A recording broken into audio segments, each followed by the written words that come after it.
జనసేనాని గౌరవనీయులు పవన్ కళ్యాణ్ గారికి స్వాగతం సుస్వాగతం. జై హింద్.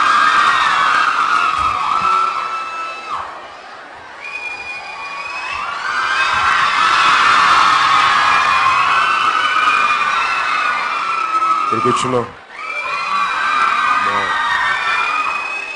ఆడపడుచులందరికీ, అక్క చెల్లెళ్ళందరికీ, ప్రతి ఒక్కరికి, తల్లులందరికీ నా హృదయపూర్వక నమస్కారాలు. మీరు అలా అరిస్తే నా పారిపోవాలనిపిస్తుంది భయంతో.